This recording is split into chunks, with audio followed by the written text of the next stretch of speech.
So since nothing about yesterday has died down, I thought I'd give you guys a quick update on my second favorite person to make a video on. And after today, he will have his own playlist which will put him in the ranks amongst Vitaly, Aiden Ross, and Osama bin Laden. Yes, the Osama bin Laden. But since our last encounter with Fousey, he is slowly starting to realize that no one wants anything to do with him, as of now. I don't think Fousey realizes this, but people still like him. They just want to make sure he's good before they start letting them around him. Before they start letting him around them. And I don't care how close you think you are with someone, the stuff he has tweeted and posted about are things only his brain-dead fans would agree with. Like, he posted this screenshot of him DMing Adam22, but that meant nothing because Adam22 posted the full messages saying, "Very disingenuous for you to not include the fact that you were begging for an interview. Get help. Nobody should be platforming someone as obviously unwell as you." And then the DM shows Fousey saying, "Headed to LA, being searched in Australia for assault, 7 to 10 years. I'm sneaking out right now. Gonna be different. Let's break the internet for my first thing back being an interview with you. No jumper, it's time. Demon emoji." As if Adam's gonna be like, "Oh shit, babe, you see this?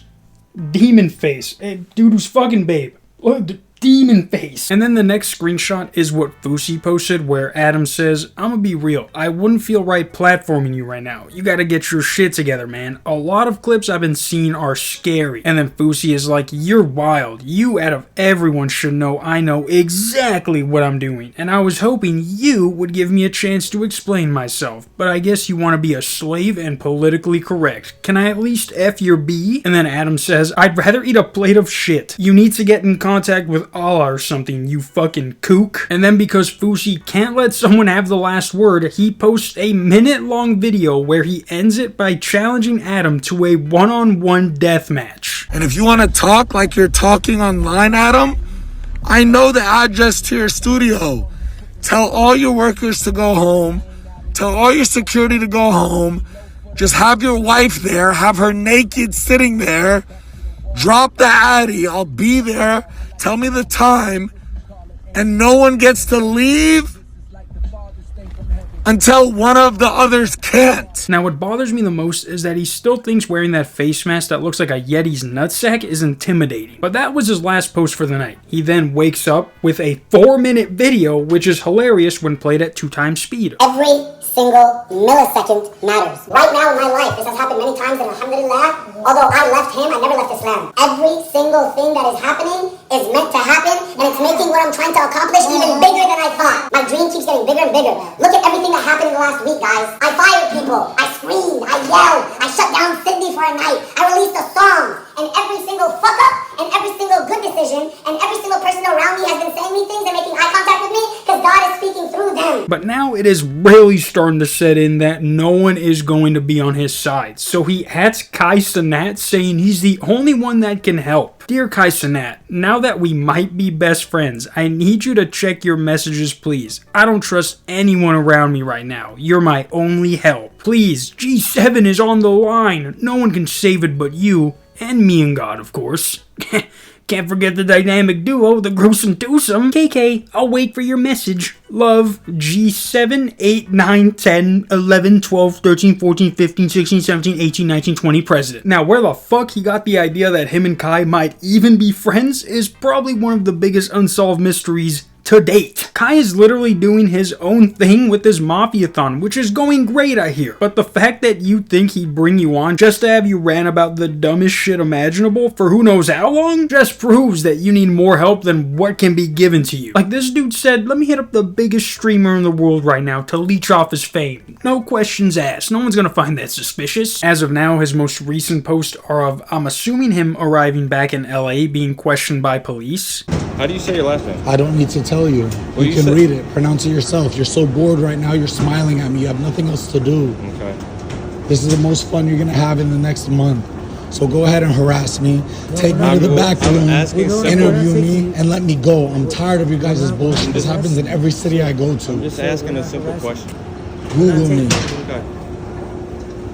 All right, well, good luck finding the rest of your bags, all right? Thank you. Have a good day. Have a good day. Now, as you just saw, they did let him go, but then he tweets that he was detained outside the airport and says they told him to put his phone away and call his lawyer. Now, just like the last video where I said he was lying about talking to his quote-unquote mom, saying that he's never coming home, but then decides to fly back home days later, I'm saying the same thing about this. I have watched more police videos than there are videos on this channel. And when you are detained by police, they never give you a chance to tweet about it, to tweet about anything actually, to post anything on social media. But somehow fousey is able to post about this and then continue because he forgot that he was supposed to be in police custody. But he says the classic fuck Trump and then fuck Kamala too. And then as of 3 minutes ago of me making this, he retweets this video of him yelling at 2 airport employees. I'm the only person on my flight who is still here. The airport is empty.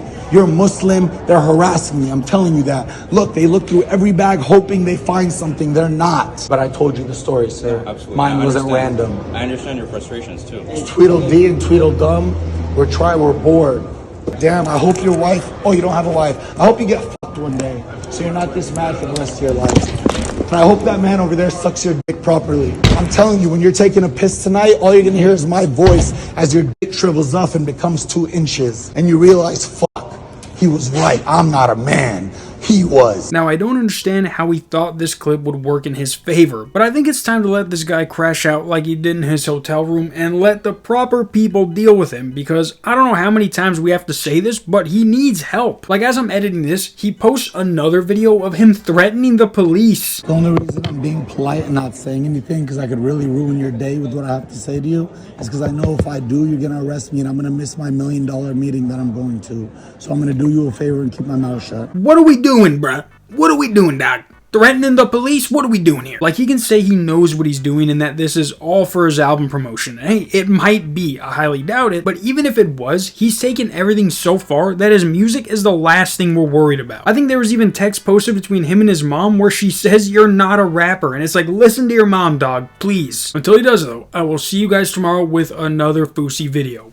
Actually, double video banger, guys. First time ever, so mark your calendars for this historical event. But if you haven't heard, Johnny Somali is banned from leaving South Korea after thinking he can disrespect everyone he comes in contact with. Most importantly, a statue that has significant meaning to the Korean people. What he did is the equivalent to someone dressing up like Bin Laden and then dancing in front of the 9/11 memorial. And even then, that's not nearly as disrespectful as what he did. Mostly because the statue he was defacing with his presence was of a minor. Yes, I know it's just a statue, but go ahead and do a sexual gesture to one of those kid mannequins and see how people look at you after, you fucking weirdo. And of course, because he thinks, or thought, he was untouchable, people went out to prove him wrong, and he was attacked multiple times while in South Korea. Once by someone who was in the Korean military. But now, South Korea has said enough is enough, and they have now banned him from leaving, and he is now facing up to 10 years in jail. Now, if you guys remember, the last time he went to court when he was arrested in Japan after being let free, he went on live to admit that he lied to the judge, saying that he wasn't making any money from what he was doing and that he was just filming a documentary.